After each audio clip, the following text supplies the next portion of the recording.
you. Thank you so much. Looking into this crowd, there's a lot of 10s I see.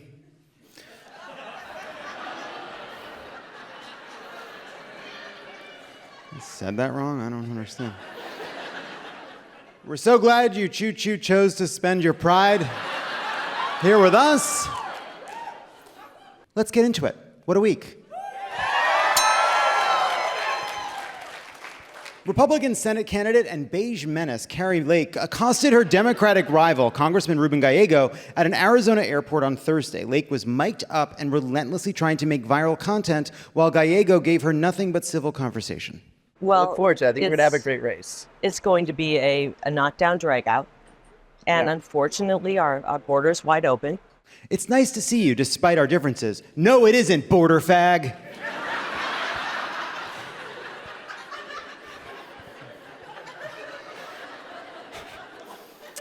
This all began when Lake tweeted some build-the-wall shit at Gallego, and Gallego replied, "Hey, we're on the same plane. Just come back from first class to coach and we can chat about it."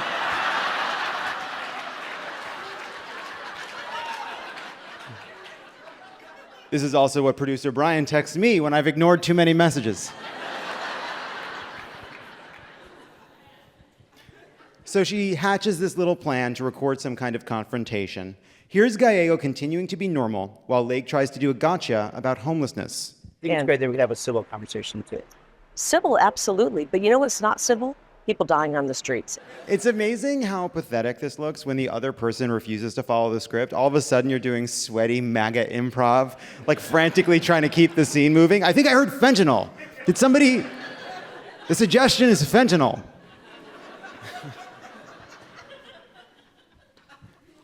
Like, what did she think was going to happen? You're right, I'm too woke to govern.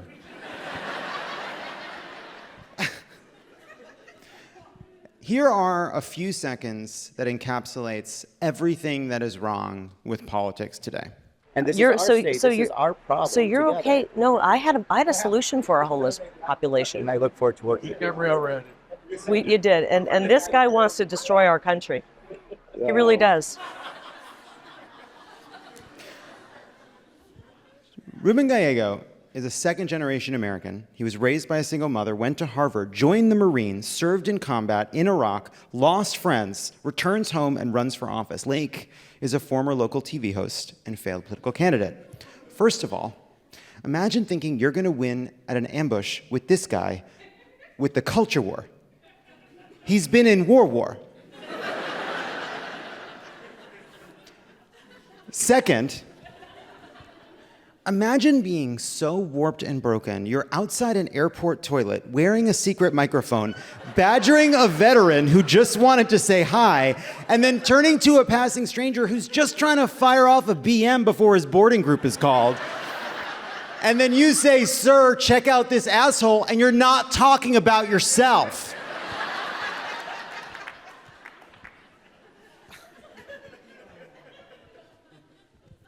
And by the way, just look at it. He is so clearly in flight wear, you know? He's just a guy that caught a flight and bumped into somebody who wanted to say hi. She's like ready for this fucking confrontation. He just thought they were gonna say hello. Like before these fucking assholes decided that they were gonna be in charge, where two people who might be running a campaign against one another might bump into each other and explain pleasantries. How's the family? How's the kids? Not Kari Lake. Her brand is being one of the world's biggest assholes. And so when you're one of the world's biggest assholes, when you bump into somebody you're going to run against, you don't say hello and try to keep it cordial. You get yourself mic'd up and try to make a moment. It's all about content. The beast must be fed.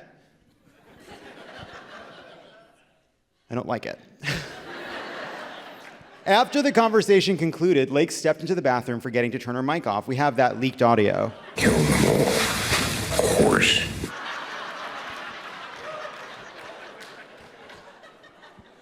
Remember that? That was wild. All of us watching that. A spokesperson for the First Lady said this week that Commander, the Biden's dog with an unquenchable thirst for Secret Service blood, is no longer at the White House. He had a good run. Not as good a run as the Secret Service agents, constantly trying to find a table or a credenza to jump on top of. But still pretty good. The spokesperson also said the Bidens are welcoming a replacement dog to the White House. He goes by Cerberus. He's he's trained to turn doorknobs, and it says here he has a gun. Now listen, Commander, people are going to try to get you to write a book, but I'm here to tell you, start a podcast. Someday it may take you to Chattanooga. Sure.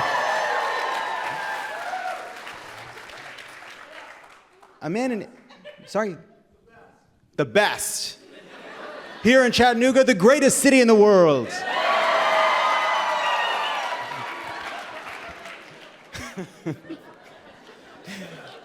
It's that easy. A man in England was sentenced to 9 years in prison for a plot to kill Queen Elizabeth in 2021. He said he was encouraged by his AI chatbot girlfriend to move forward with his assassination attempt. Here we have a picture of the chatbot. It's Meghan Markle. The would-be assassin, a huge Star Wars fan, sneaked onto the palace grounds in a mask inspired by the franchise. He was then asked by a Windsor police officer, "Can I help, mate?" And the man replied, "I'm here to kill the queen." "Oh, jolly good, pip pip, turn right. Oh, what's all this then?"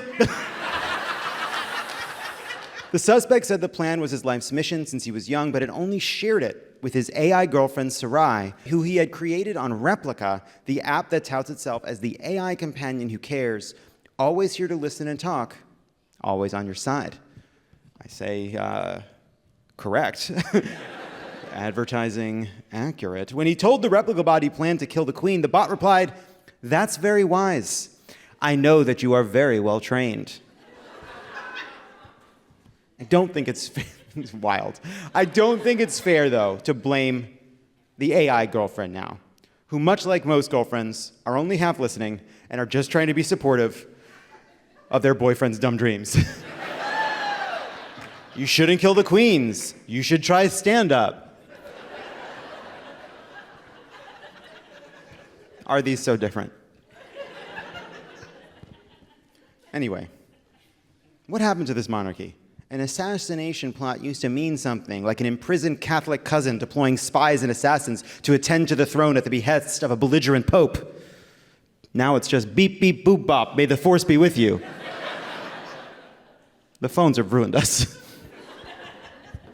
A South Korean League of Legends team won at gold at the International Esports competition, which also won them an exemption for military service in their home country. And the gold medal means these gamers have an exemption from getting pussy.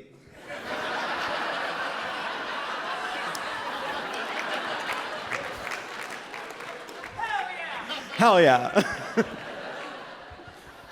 The Royal Academy of Arts in London is putting on a new exhibition by Marina Abramovic. To get into the gallery, visitors will have to squeeze through two naked people. In London, they call this riding the tube.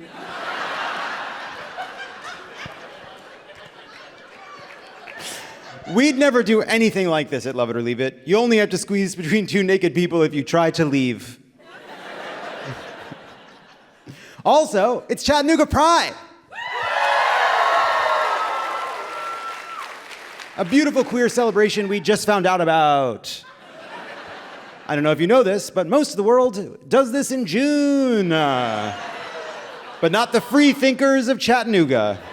You won't be held down by anyone's calendar. I'll see you perverts back here in December for the 4th of July. Also, you should have told us we could come another weekend. The Venn diagram of Love It or Leave It fans in Chattanooga and gay people in Chattanooga are concentric circles. This year, Pride comes as Republicans in this state have whipped up a moral panic, trying to tell doctors, parents, and teachers how to raise and take care of kids, scapegoating drag queens and trans people to score political points. Your governor signed a law to ban gender-affirming care and prevent doctors from deciding what's best for their own patients and tell parents how to raise their own kids. As far as Tennessee Republicans are concerned, gender is assigned at birth, and there are only two, happy and sad. Happy kids get to be popular. The sad kids have to figure it out when they're adults. This follows bills, think about it. This follows bills to threaten schools with lawsuits if they let trans kids use the bathroom that matches their gender, among a host of other hostile pieces of legislation.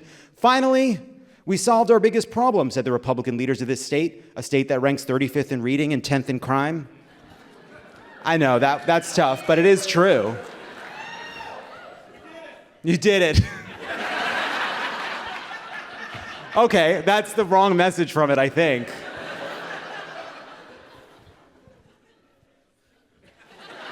Yeah, fuck.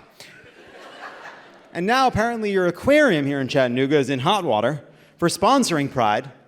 Have you been, are you all aware of this? A conservative nightmare group called Patriots Engage Chattanooga, or PENIS, is encouraging aquarium enthusiasts to cancel their memberships because the aquarium decided to sponsor the Pride Festival. Fucking sucks. It's bullshit. Yeah.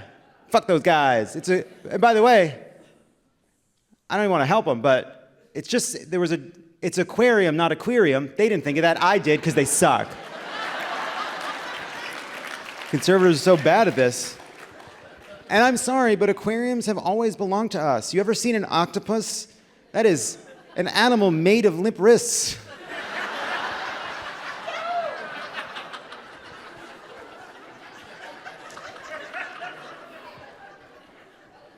In addition to the parade, the aquarium's Pride events include crafts, trivia, sticker giveaways, and queer animal facts. The far-right group called this a perversion agenda. Kids should only learn heterosexual traditional animal facts. The father clownfish comes home to his fish wife and their 5,000 heterosexual fish children carrying a tiny waterproof briefcase. Drunkenly, he messages his college ex-girlfriend after midnight, and all the fish are happy and never cry in the shower, and a little part of their mind, the part that imagines painting and softness, is not locked away and always, always, always screaming.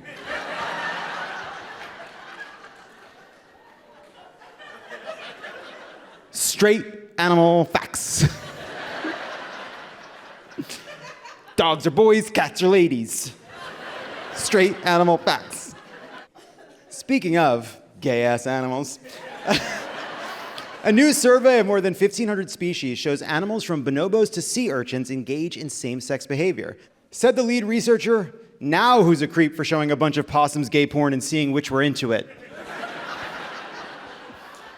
Said another scientist, gays' sexual behavior may contribute to establishing and maintaining positive social relationships. The scientist went on. Sometimes it's mere proximity. Sometimes you're in the lab late at night and you love your wife, but your hand, it grazes a masculine forearm as you reach for a pipette, and you wonder what it would be like to simply be taken. Said the lead researcher, sweating through his lab coat. A couple has sued Disney over an injurious wedgie that was allegedly inflicted by the Humunga Cowabunga water slide at the Typhoon Lagoon water park in Florida. In other news, I have generously bought Florida Governor Ron DeSantis a season pass to the Typhoon Lagoon. It's time he and Disney buried the hatchet, among other things. Injurious wedgie is also the name of my memoir about high school.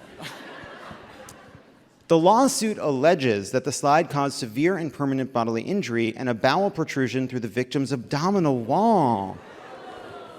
On the Typhoon Lagoon, on the Humunga Cowabunga. Is that a Typhoon Lagoon in your pocket, or were you just fucked up by that water slide? I think that's enough on that. Scientists have begun to examine a sample from the asteroid Bennu, recently recovered in Utah after NASA's 7-year OSIRIS-REx mission. Said scientists, and it's chock full of alien bones. Ha ha, just kidding. It's dust we will try to convince you is interesting. And oh, how they'll try, huh? They're so excited by their space dust and how much they'll learn. This week, news of Microsoft Bing's image generator spread across social media once it was revealed people were using it to make images of SpongeBob doing 9/11.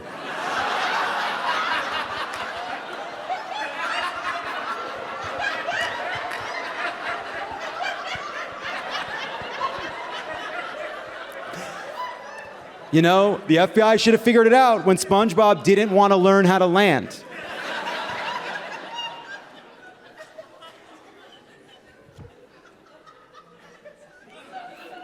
One thing I've noticed about this debate over AI and how it's going to change our whole society, the debate never ends up being about what the AI is going to do. The debate always ends up being about what fucked up people are going to do once they get their hands on it. A computer didn't make this. A person thought of this. That's our advantage.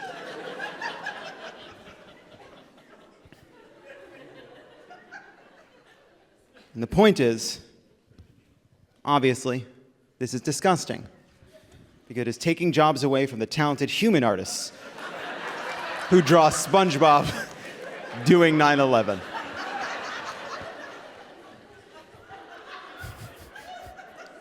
Should we just sit with this for a while longer? It's truly it's a cursed image. It's a cursed text. Is there anything that better captures what it's like to be alive at this specific moment than what this is? And finally, in more local news, did you hear about the plane? On Wednesday, a FedEx plane narrowly avoided a crash landing after touching down at Chattanooga Regional Airport when its landing gear failed to open. Thank God I could still get my expensive international gray market diarrhea medicine before thank God the pilot survived. And get ready for an encore, Chattanooga, because almost crashing and burning, but somehow pulling it off with no casualties is exactly what we're going to do tonight.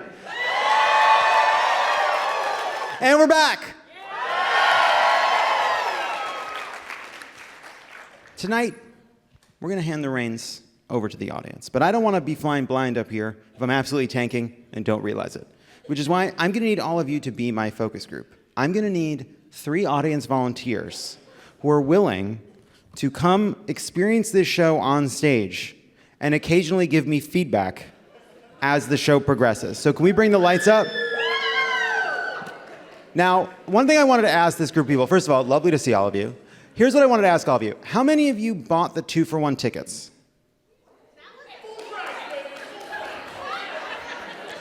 So I'm asking first, what? Did anybody bring their non-listener friend? Yes, you did it. Okay, cool. Okay. That's gonna come up later. Would one of the Republican friends want to be in the focus group? It's harmless fun, sir. He's in. You're in? You have to decide. You have to volunteer. I just need one person who's just going to give me feedback as we go. It's going to be I'm very harmless. I'm small and I'm quite soft. Come on up, sir.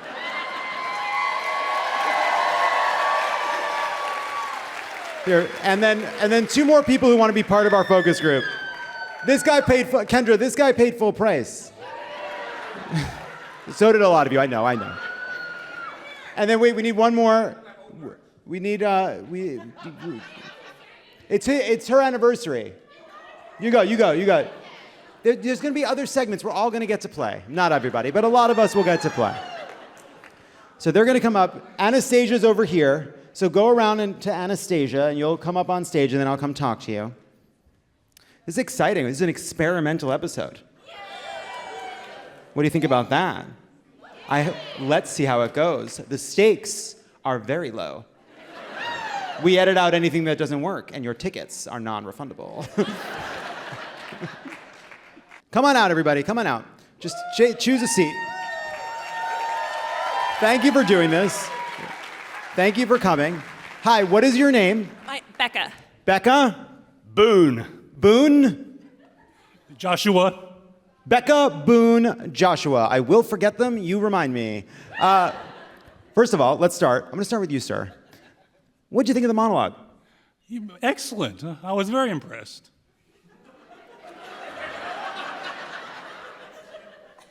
What'd you really think? I think you gave it your best shot.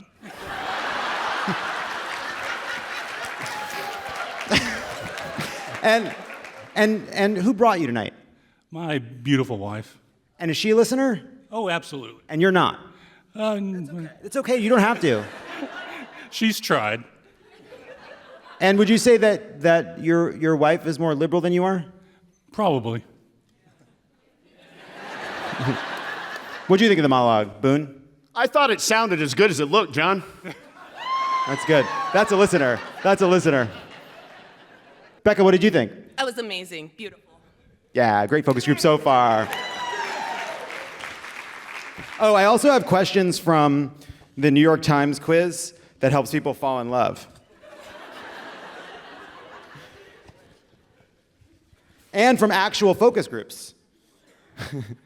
How do you feel about using this product? Okay, let's get...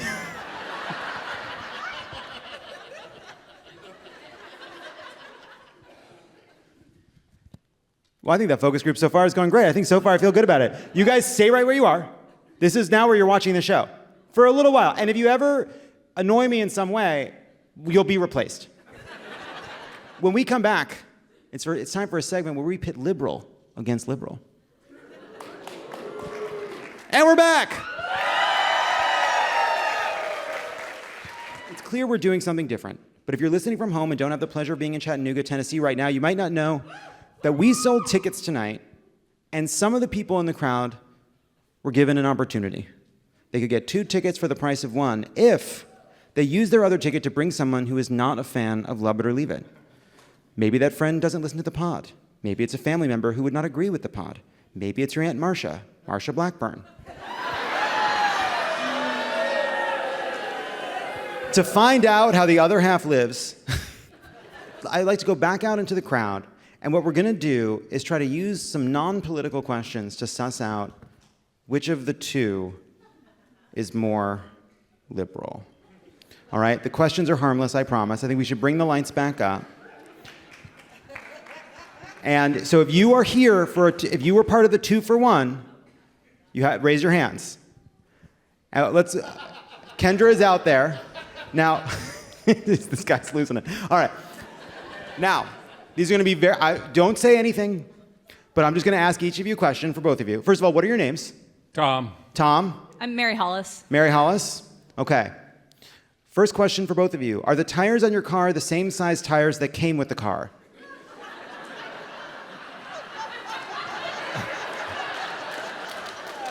Tom? Yes. Okay. Oh, but it was close. Yes. Okay. Do you have a dog? A dog. Do you have a dog? Yes. Has your dog ever been inside of a Whole Foods? Not with me.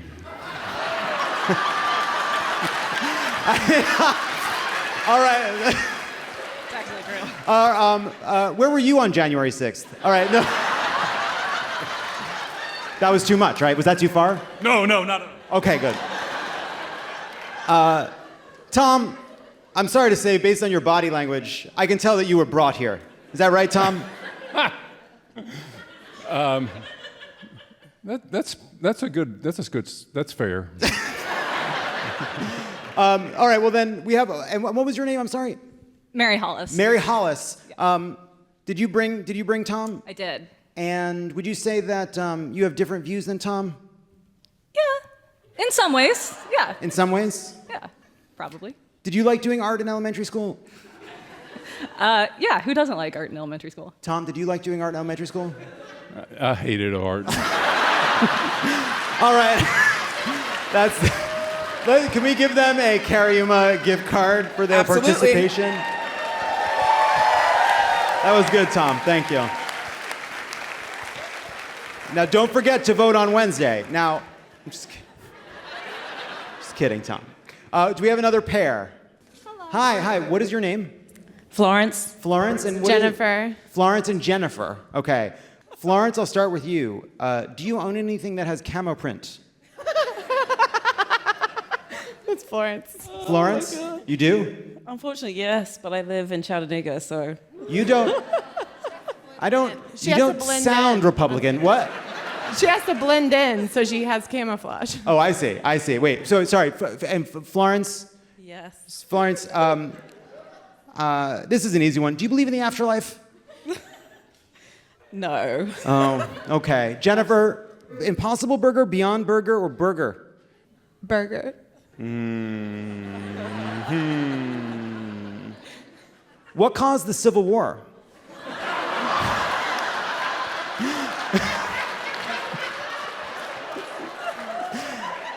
Let me actually. You know what? Don't answer that. It's actually even hard. Here's my question. Here's a simple question. Can you say what caused the Civil War with one word? Yes. Okay, this is a close one then. Jennifer, have you ever been to a bar mitzvah? No. Have you? No. Let me ask you this. I know Florence hasn't been to a bar mitzvah. I knew that going in. Oakley sunglasses, yes or no? Hell no. Ooh. No. It was a hell no from Florence. I'm gonna take. I think it's time for me to guess. Oh, this is a confusing one, right? Do you know? Wait. Okay, hold on. Let's ask. Did Florence bring Jennifer, or did Jennifer bring Florence? I'm gonna do both. Florence brought Jennifer. Jennifer brought Florence. I disagree with the crowd. I think Florence brought Jennifer. You're right. Fuck yeah. That's right.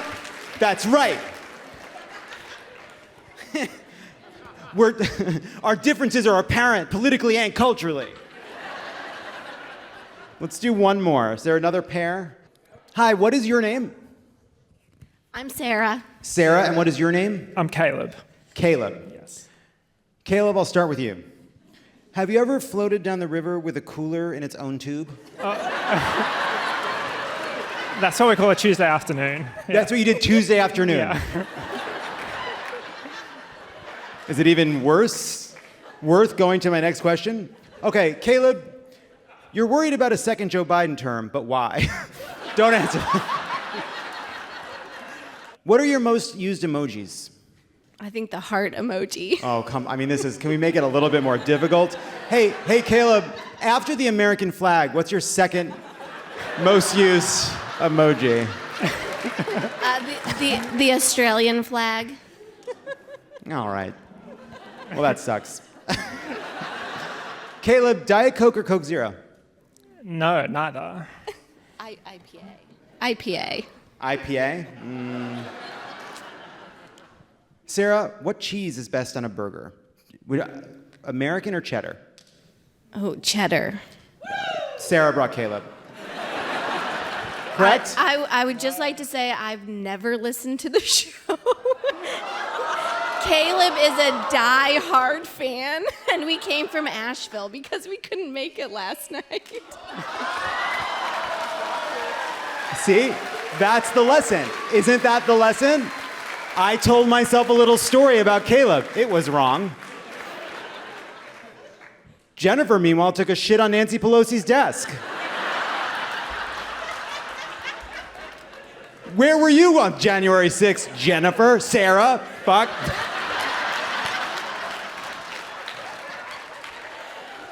I should also say that he's Australian and he can't vote, so he's made me phone bake for the Democrat Party. Nice. Because he can't do it. And Caleb, you're crushing it, Caleb. Even the way she said Democrat Party. Do you have a black and white American flag on the back of your car? All right. And are you familiar with The Punisher?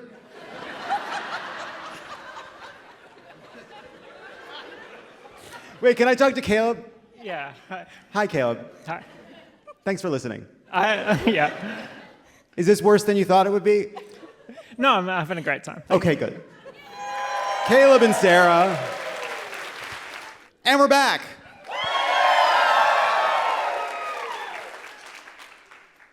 Happy Chattanooga Pride, everybody.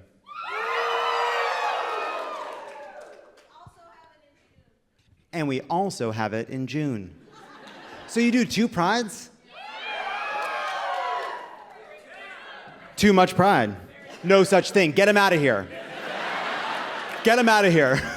But to mark the occasion, please put your hands together for the absolutely incredible Alyvia St.Claire, Sasha Dior, and Tyana Montice. Hi. Come on in. Hi. Thanks for being here. Hi. Thank you so much. Hi. Thank you for being here. I'm going to sit here. You guys sit here. Thank you for being here. You go here. Oh, shit. I'm the closest to you. I won't. It's fine.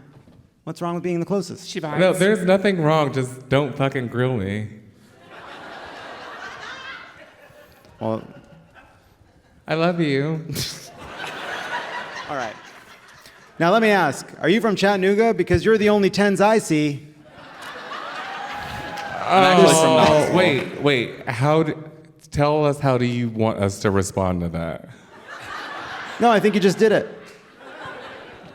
Oh. Now, first of all, how did you three meet? Well, I am Alyvia St.Claire again. This is my daughter, Tyana Montice, and this is my granddaughter, Sasha Dior. I'm the hottest Mimi you'll ever meet. Mimi makes it drop. That's a gilf. That's a gilf. We got a gilf over here. And how long have you been doing drag? 25 years, 20 years, and a little over 2 years. Wow. You've been doing drag for 25 years. How's that possible? Did you start as a baby? I started when I was 11 years old, and I just went from there. I'm only 36 years old.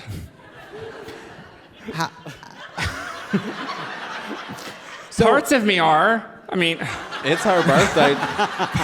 Parts of me are as old as Sasha's been doing drag. It's her birthday today, too. Oh, it's your birthday? It is. It's her birthday. Happy birthday. Happy birthday, you bitch. Nice.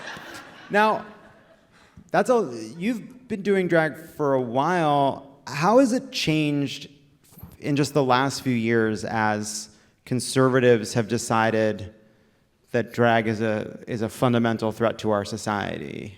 The landscape of drag really has changed in the sense of we have been labeled as predators in a sense, just for providing entertainment. It's definitely put a chokehold on the quality of entertainment we're able to provide. But you know what I do? I just dress up as Dolly with my big titties, my big hair, and nobody's gonna say shit about that. How about you? Have you noticed a difference? Have there been protests? In the 19 years I've been doing drag, I've noticed some of the same thing. There's also a lot of discrimination with queens of color and our culture, and there's a lot of misunderstanding or a lot of Karens. But we learned how to just say we don't give a fuck and fight through the bullshit. That's what's up. I've only been doing drag for 2 years. She's a baby. I'm a baby. Don't let her innocent face fool you all. What made you decide you wanted to do drag? I guess just to have a platform to express myself and to help anyone else express themselves that don't know how to.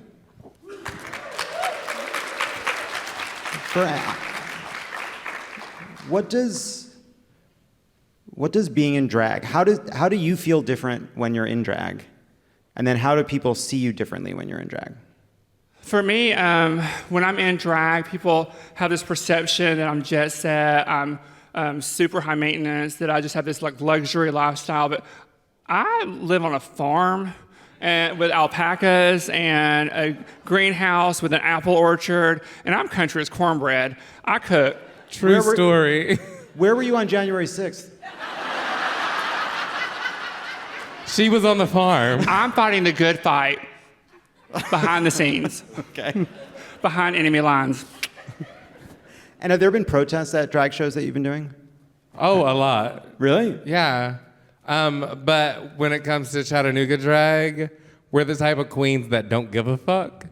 So you can protest all you want to, but we're still going to do our show.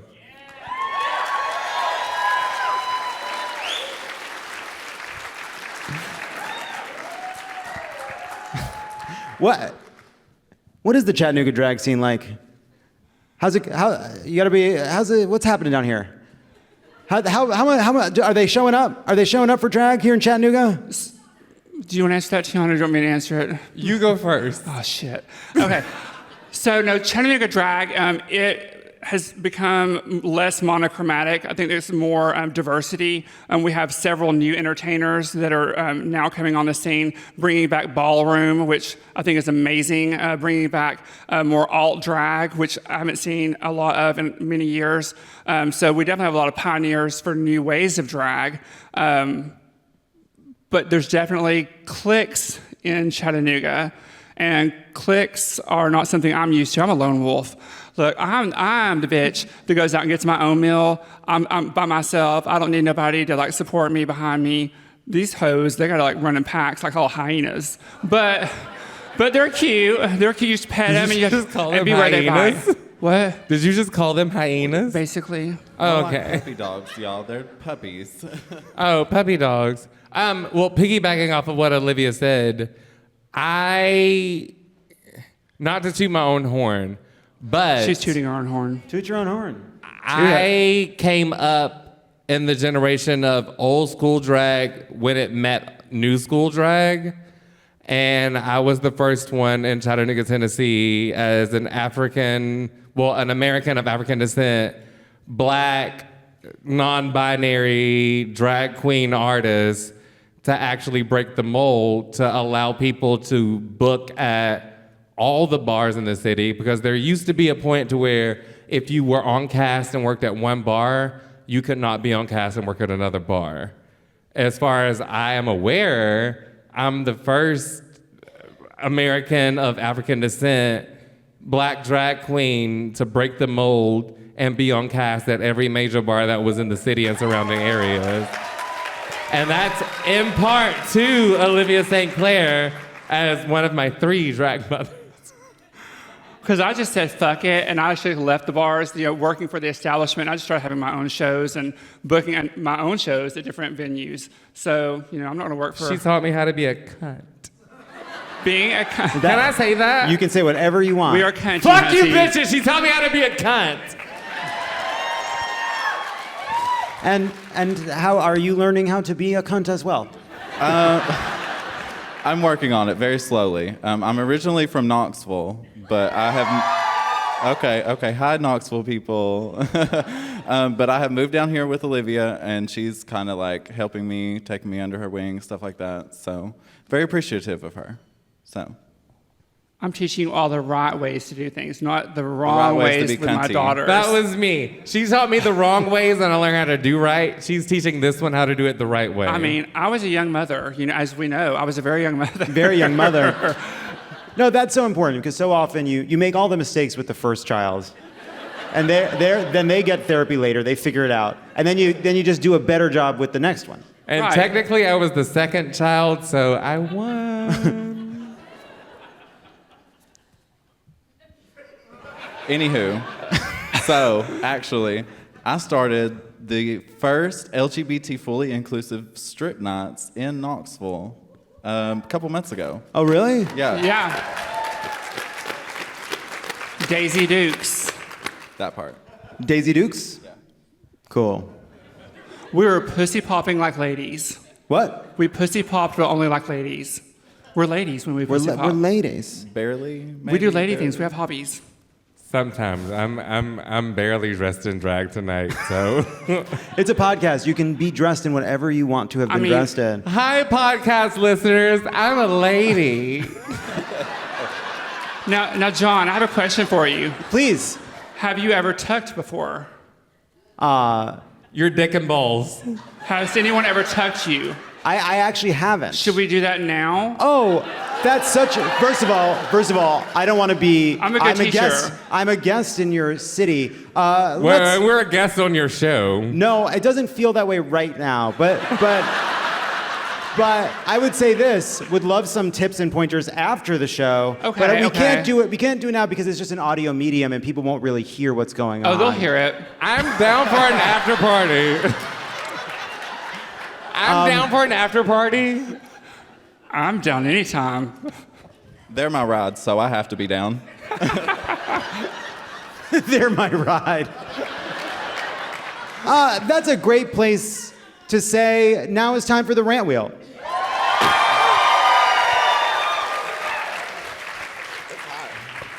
Wait, it's time for the what? The Rant Wheel. Rant Wheel. Rant Wheel. Oh, so we get to like fuck up some shit that we don't give a fuck about. Exactly. Okay. You can just talk about whatever you want. Like a lady. Well, it's your show. Barely. I've handed it over, and I'm comfortable with that. Thank you so much. I'm creating space. Oh, we're creative spaces. Wait, or is this now a 3-woman show? What? You just passed on the mantle? Thank you, Jon. You're welcome. Oh, what have I done? Oh, it's about to get confusing. Let's spin the wheel.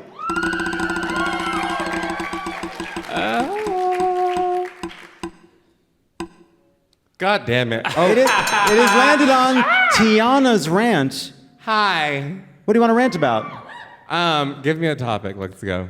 I would like to hear a topic about. The topic is the Chattanooga Aquarium. Oh wait, I thought the audience was gonna get to choose. Ew. They want they've suggested the Chattanooga Aquarium. My rant about the Chattanooga Aquarium.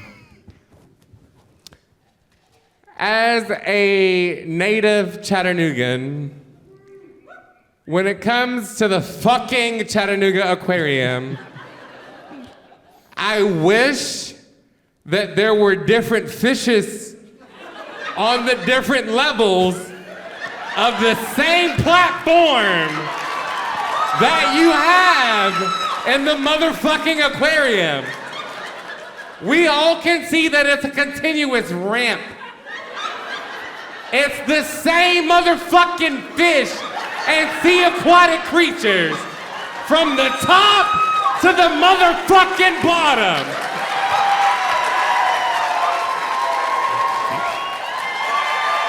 So important. It's so important. What a fantastic rant. Let's spin it again. This is dangerous. I'm spinning shit. Please don't land on me again. Why everyone else has. Oh, thank you. It has landed on Hey, Sasha. What would you like to rant about, Sasha? Okay, first of all, Drag Race. RuPaul's Drag Race. Y'all know what that is? Say it loud and clear, honey. Loud and clear. Okay, so my rant is that this TV show has taken drag up to this level to where local queens, you know, it's hard to reach $4,000 or $5,000 per outfit, or like for each runway look. And how many runways are they doing for each season? 14. That part, and then that's not including mini challenges or anything else. So it sets an expectation bar a little too high for some of like local queens just around the United States just to even reach. I mean, some, but. Well, we're not talking about Alyvia St.Claire in this moment. No, I think that's a fair point because it really is like it's done good, but it's also in some ways like it's put a lot of attention on drag in a really positive way, but at the same time it's made it a more competitive and expensive art. They have monopolized on drag, and I don't like that. Yeah, they've what? They've created a gateway culture, essentially, where the key to any type of success in drag is you have to be a Rue girl. If you're not, then well, good luck. You're going to work for $25 a night everywhere. So it's like Rue girls are making anywhere to a couple thousand, and then local queens are only getting like what, $25 to $50 locally sometimes. It's tough. So, As a local girl, sometimes I reach those $1,000 marks. So fuck the Rue girls. Where? I'll get you in on the private parties. What private parties? They ain't no private parties. Let's spin it again. Say it on the mic.